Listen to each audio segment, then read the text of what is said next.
Okay, this is going to be fast and furious, and as you can see by my writing, a little sloppy. All right, they're asking you to do some stuff with real zeros in section 2.3 of polynomial functions. All right, there are two types of real numbers. There are real numbers that are called rational numbers, and there are real numbers that are called irrational numbers. Rational numbers are numbers that can be written like a fraction, like 2/3. Even decimals that terminate are considered rational numbers because you can count the place value to find the denominator of the fraction. Irrational numbers would be like the square root of 2 or pi. Those are numbers that when you write them out as a decimal are non-terminating and do not repeat. All right, so the rational zero test finds zeros of a polynomial function.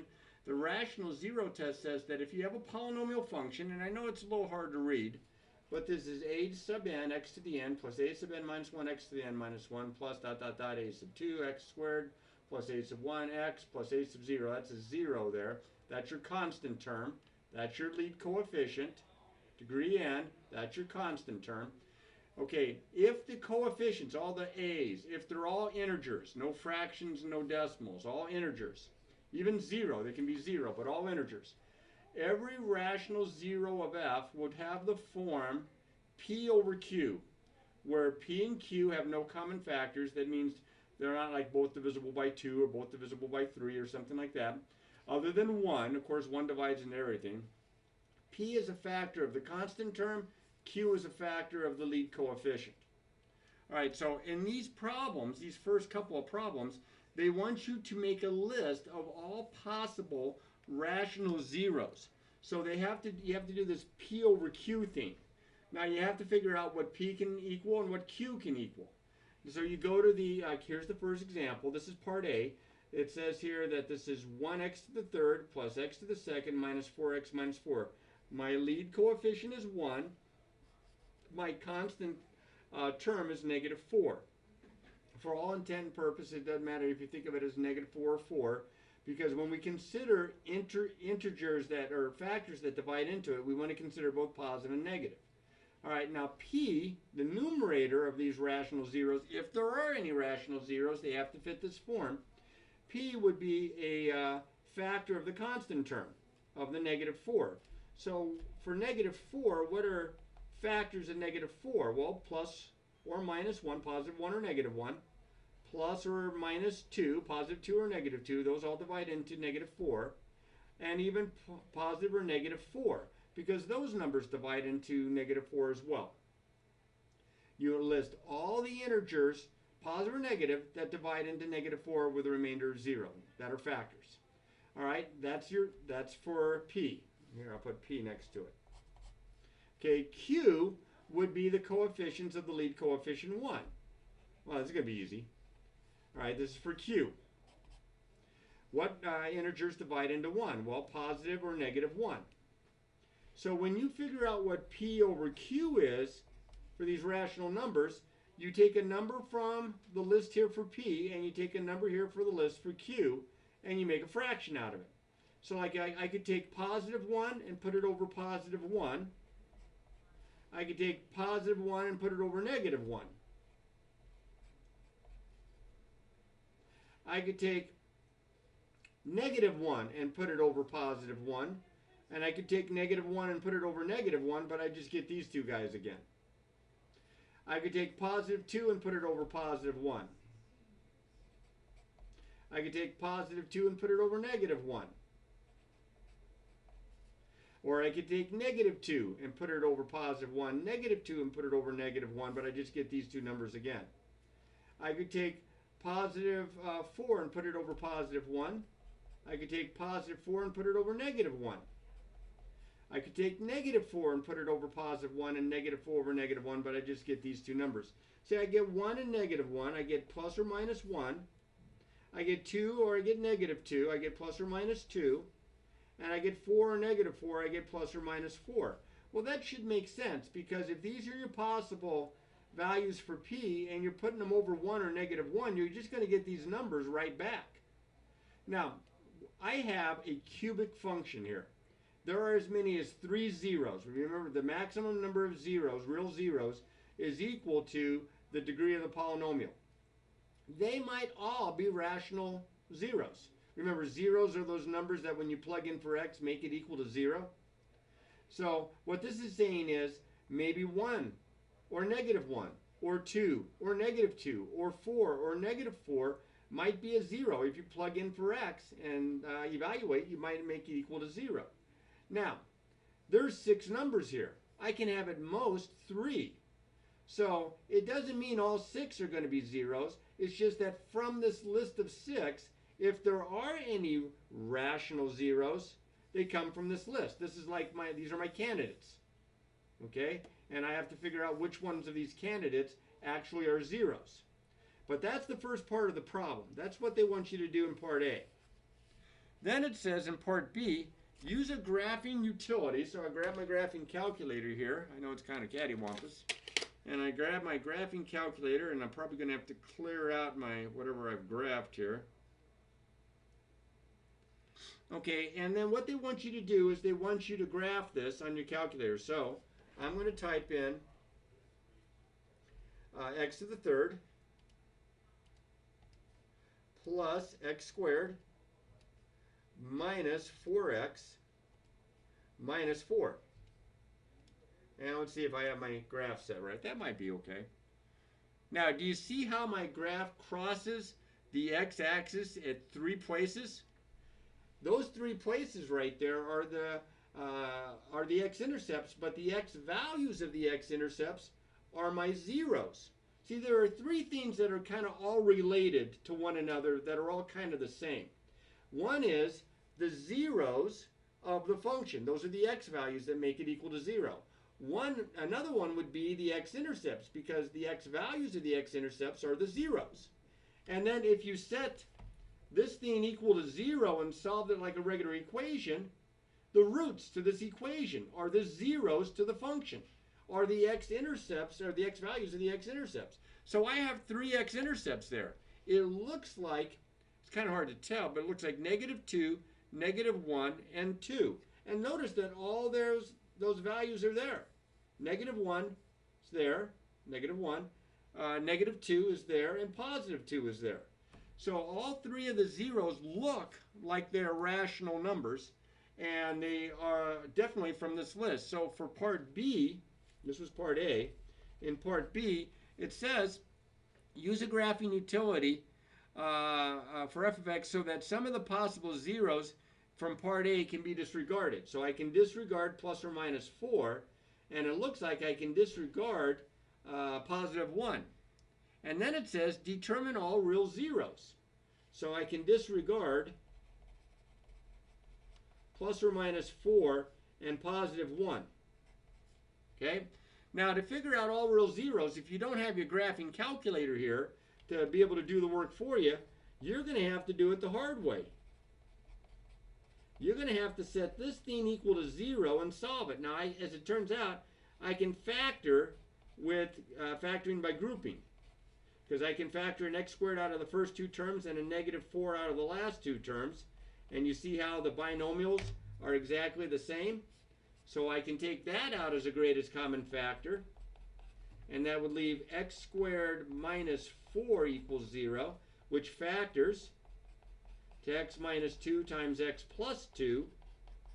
So I get my 3 zeros here, because these are the the solutions to this equation.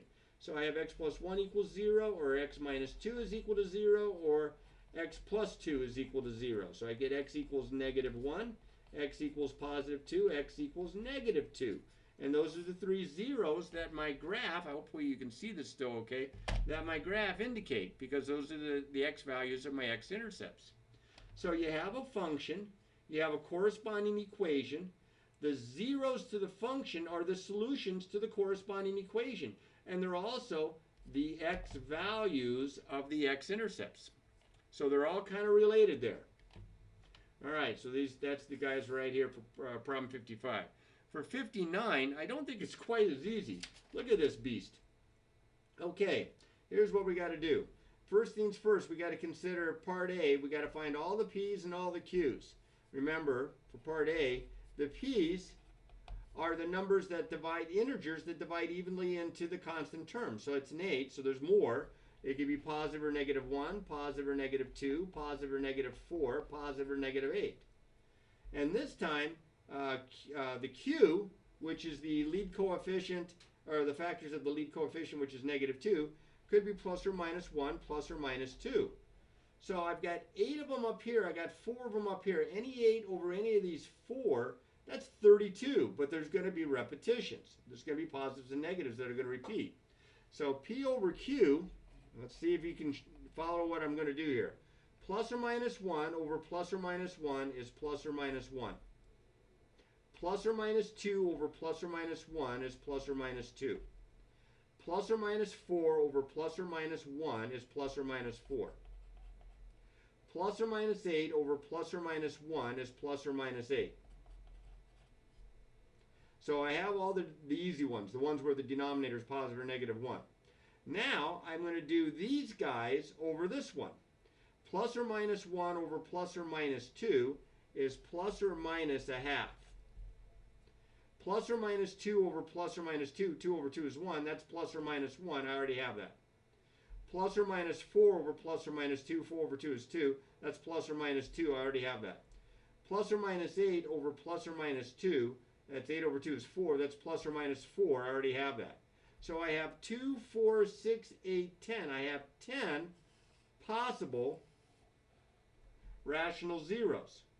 And remember, this is degree 4, so at most they're going to have is 4. All right, so now let's see if we can use our graphing calculator to disregard some of these.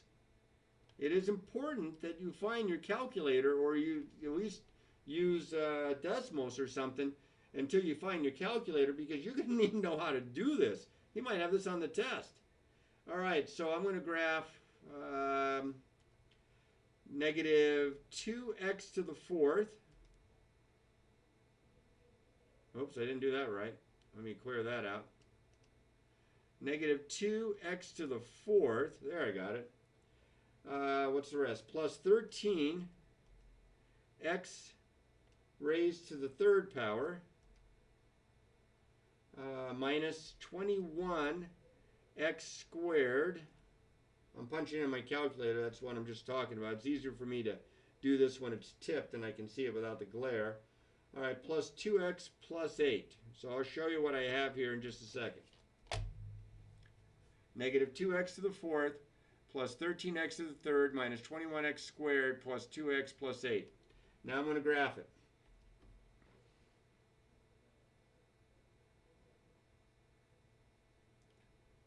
Well, I'm looking at 4. It looks like there's a 4 zeros here, because it looks like I have 4 x-intercepts. It looks like I have an x-intercept there. I have one there, I have one there, I have one there.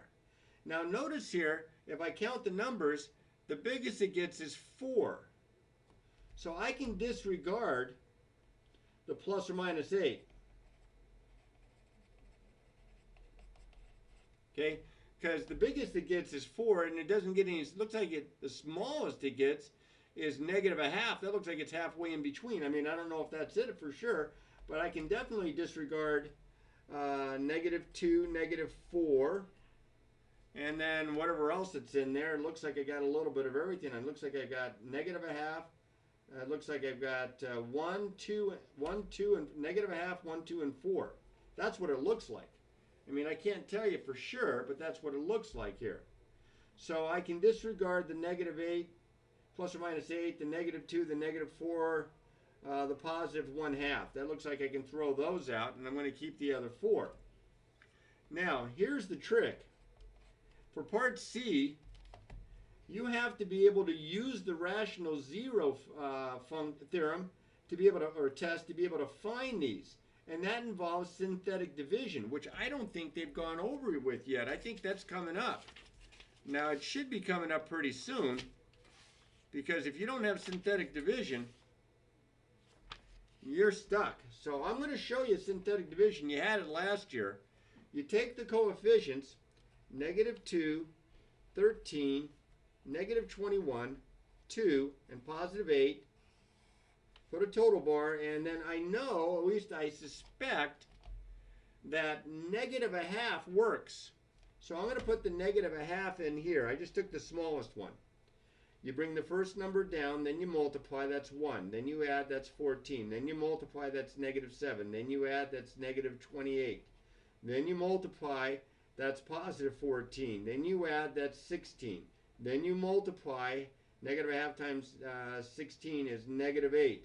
Notice that my remainder is 0. It is a factor. So I definitely have x equals negative 1/2. Now what remains, this is called the depressed polynomial. You can take it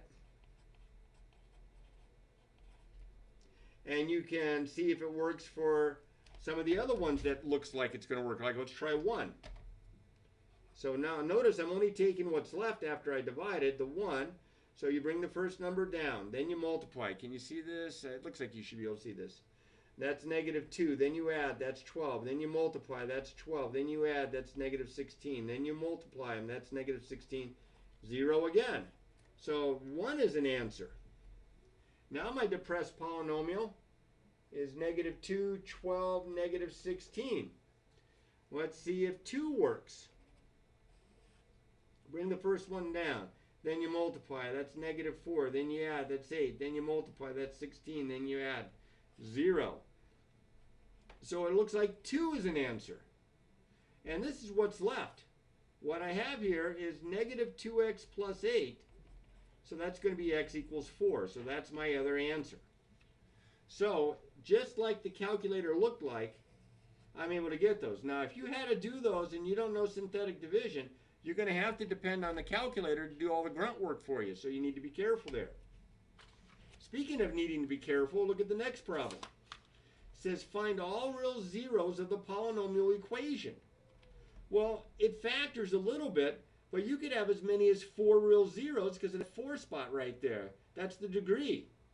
And all they ask is for you to find the real solutions. They don't really go into great detail on anything about using the rational zero test or any of that stuff. All right, so if I factor out an x, because it factors an x, I get x to the third. See, that was an x to the third to begin with. This would actually factor pretty nicely here. No such luck. Minus 13x minus 12 equals 0 there. So I know I've got this. That's x equals 0. So I already have 1. But what about this part? X to the third minus 13x minus 12. Well, if I use the rational 0, I could get p could be plus or minus 1, plus or minus 2, plus or minus 3, plus or minus 4, plus or minus 6, plus or minus 12. Q could only be plus or minus 1, so all of these over plus or minus 1 is just going to give you all of these again. But that's 2, 4, 6, 8, 10, 12 possible. Okay, and I already got the 0 here. So that's 12 possible. What a mess that's going to be. So my suggestion here would be to grab the calculator rather than going through all this stuff until you hit it. So I'm going to grab the calculator here.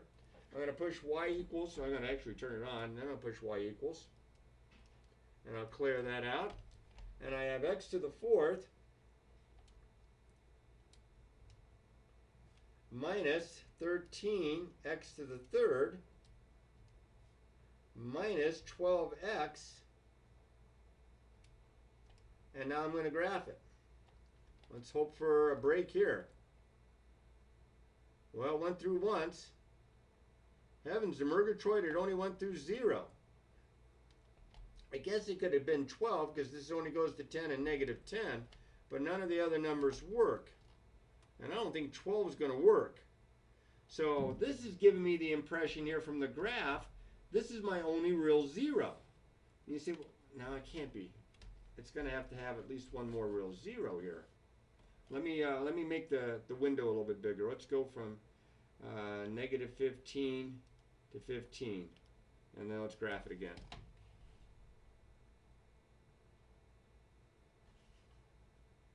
Oh, it did go way out here to 12. Looks like it went way out here to 12, if you count those up. So that stinks. I almost missed it because I didn't make my setting right, the right size on here. So I got 0 and 12. I would have never thought 12 would have worked. Let's see. 1, 0, because there's no x squared. negative 13, negative 12. Let's try a 12. So that's a 1, that's a 12. That's a 12, that's a 140. That does not work. What am I missing here?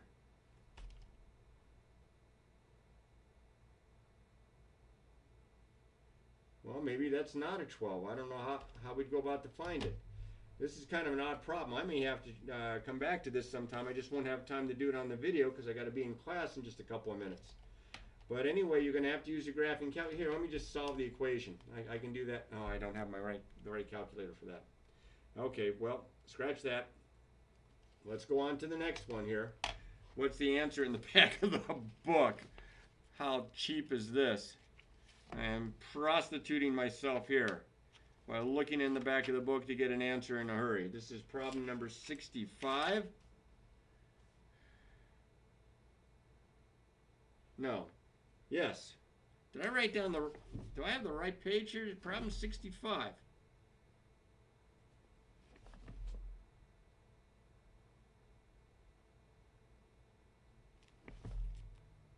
Find all real zeros of the polynomial. I must be looking at this backwards or something. X to the fourth minus 13x squared minus 12x. Okay, they've got in the back of the book 0, negative 1, negative 3, and 4, which would all be in this list. Let's try negative 1. Not a good way to do this, and ignore that 12 all of a sudden. I don't think my calculator must be doing this right. So let's try 1, that's negative 1, that's negative 1, that's 1, that's negative 12, that's positive 12, that's 0. All right, so I have negative 1. Now I have this, 1, negative 12. Let's try, it looks like it's going to factor x minus 4, x plus 3. So let's try negative 3. 1, negative 3, negative 4, positive 12, 0, and there's my other one. So it is negative 1, negative 3, and positive 4. I don't know why my calculator, I must have hit something wrong here. X to the fourth minus 13, x to the third. Oh, it's not x to the third, it's x squared. I made a mistake. Let me delete that and let me insert a 2 here. Enter graph. Let's see what happens now. Oh yeah, now it works just like a charm. There they all are. There's the negative 3, the negative 1, the 0, and the 4. Sorry about that. Hit the wrong button on the calculator. All right, almost out of time. The last 4 problems say match the cubic function with the correct number of rational and irrational zeros. See, every polynomial function, the degree tells you how many real zeros there are, or how many zeros there are. Okay? You can have rational zeros, you can have irrational zeros. Now, there are 4 examples and there are 4 possibilities, either 0 rational and 1 irrational, 3 and 0, 1 and 2, 1 and 0, which means if there's 1 and 0 and you say, well, where's the other 2? There's got to be 3. They're imaginary, and that's a coming. All right, so this guy here, you could figure this out by using your calculator or by factoring. I just don't know if you remember how to factor a difference of 2 cubes. So x minus 1 is going to give me 0, but this guy here, x squared plus x plus 1 equals 0, I'm going to have to use the quadratic formula on, which is negative 1 plus or minus the square root of 1 squared minus 4 times 1 times 1 all over 2 times 1. Well, that's going to give me a negative 3 inside. Well, I can't take the square root of a negative. That's not real. So that's going to give me 1 real 0, x equals 1. And that's it. No 1 rational, no irrational. So 1 rational, no irrational. 83 is D. 84, you have x to the third minus 2. All right, so this is kind of a pain here, but if you were to set x to the third minus 2 equal to 0, this also, you know, in a weird way can be factored as like a difference of cubes. You just have to think of 2 as the cube root of 2 times itself times itself. I don't know if you want to do that, but that's going to give me 1 Actually, they're going to all be irrational because none of these are going to be rational. Remember, it can be plus or minus 1, plus or minus 2, and this could be plus or minus 1. Well, I can tell you right now, 1's no good and 2's no good, and neither's -1 or -2.